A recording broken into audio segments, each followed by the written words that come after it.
Hi, JG Pasterjack here from Grassroots Motorsports magazine with the controversial plug-in hybrid Chevy Volt. Now, why would a plug-in hybrid be controversial, you ask? Well, if you go to a strange and mysterious place called the... Oh, it makes noise when you stick it in right. Anyway, if you go to a strange and mysterious place called the internet, you'll find a lot of argument and a lot of misconception about what the Volt actually is, how it works, what it does, and the kind of numbers it can generate. I've spent a couple days with this car now. I'd like to try and provide some objective reality as best as my limited mental capacity will allow me, and hopefully clear up some of these misconceptions. First off, the range of the Volt. My commute is exactly 20.2 miles from my home to Grassroots Motorsports offices. On a full charge, I drove all the way to the office yesterday with the air conditioning going, with the stereo playing, and made it there in perfect comfort, completely electric. I drove almost all the way home on the exact same charge. Only about 4 miles away did the gas engine finally come on.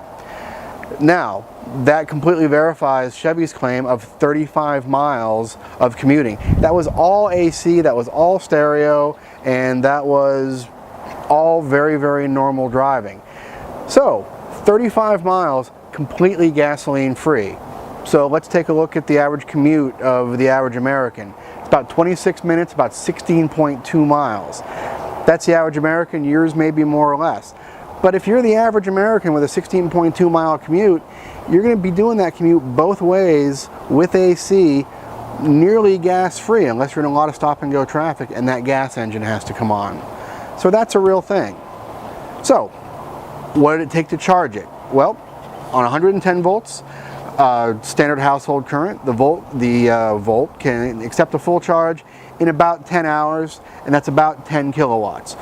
Entire battery capacity is 16 kilowatts, but it's never going to charge the entire thing, and it's never going to drain the entire thing. It uses everything from about 15% to about 70% of the overall battery capacity, and it does that to extend battery life. So a complete overnight charge takes about 10 hours on 110, takes about 4 hours on 240, but a complete charge is about 10 kilowatts, which overnight here in Florida, excuse me, oh God, overnight here in Florida, which is full of delicious, delicious pine pollen. Overnight charge here in Florida of 10 kilowatts is going to cost about $1. During peak hours, it's going to cost about $1.60. So you're looking at $1 to go 35 miles, which you're looking at, you know, about 3 cents a mile. That's pretty fair. And once you have to put gas in the thing, even once that battery charge is drained completely, you're still looking at about 42 miles a gallon. So you're looking at about 9 cents a mile, given current premium fuel prices. Still not bad. And if you got some combination of the two, still a very, very reasonable figure. Another of the concerns with the Volt seems to center around the batteries themselves and what's to become of them after they've done their usable service life in the Volt. So I think the best way to find out what's going to happen to these batteries in the future is to call myself in the future and see what's going on. Actually, I have an iPhone app for that.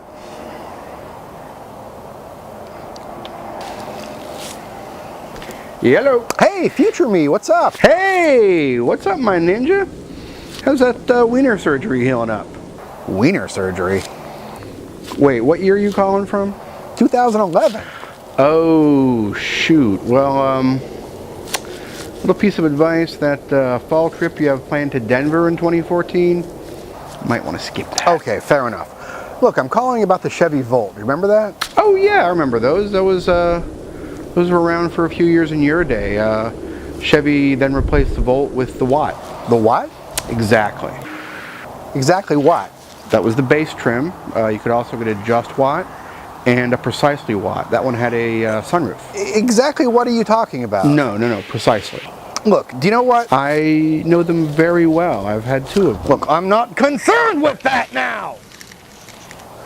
Look, just tell me, Once these Chevy Volts got off the road, were there batteries just littering the sides of highways everywhere? No, of course not. I mean, first off, the batteries were good for 15 years, if not more, of daily charging with a negligible loss in capacity. And even once they lost their service life as car batteries, they were used in backup power grids and for storage generators. And even if you didn't do that with them, they were nearly 100% recyclable for their component pieces. And even if you didn't do that, I mean, these are not lead acid batteries, these are lithium ion batteries. They're able to be landfilled in almost all 50 states legally. Okay, thanks. Hey, what are you talking to me on? It sounds really clear. Oh, it's a Sports Illustrated football phone. After the NFL shut down in 2011, they actually started building them from real footballs. But look, it's good talking to you. I have to go though. President Sheen is coming on TV soon from Sheen Force One to talk about this werewolf issue. So I gotta run. Okay. So as you can see, these batteries were designed to have a very long service life, to be useful in another life after that service life, and to be fully recyclable once their entire service life was over. So, a concern, yes, but maybe not as bad as people once feared. Well, hopefully that clears up a couple of the common misconceptions about the Chevy Volt. But the question remains, is it fun to drive? Well, I'll answer that by saying it isn't not fun to drive, and I don't really mean to damn it with faint praise when I say that. It's certainly in a class of cars that is not traditionally that fun to drive, and it certainly beats most of its direct competitors by a wide margin. It certainly drives better than any other economy car that we've driven recently, and it certainly is a cosmic leap forward for General Motors in terms of overall feel and interior materials quality.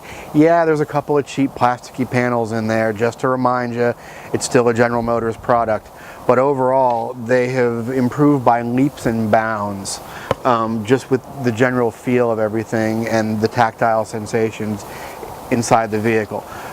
Look, we're a sporty car magazine. We obviously are more interested in how fast stuff goes around a racetrack than how infrequently it stops at a gas station. However, we also have to get to work and back. And something like this is making a very, very strong case that the future is a pretty impressive place, and a place also where we're going to have some alternatives to traditional pure fossil fuel burning engines. If you happen to exist in that 10 to 15 mile commute sweet spot that this car exists in, could be a very, very inexpensive option for you as far as getting back and forth to work. At $41,000, not exactly cheap, but a $7,500 tax credit knocked right off the top of that brings it down to about $33,000. All of a sudden, you're in the wheelhouse of a bunch of other cars that directly compete with this, and this may be something people want to take a much closer look at all of a sudden when they start seeing it's around that $33,000 price range. So, hopefully you do not hate the Chevy Volt as much as you did a few minutes ago. That's one man's opinion, the opinion of Grassroots Motorsports magazine, most of the folks on staff anyway. And thanks for watching.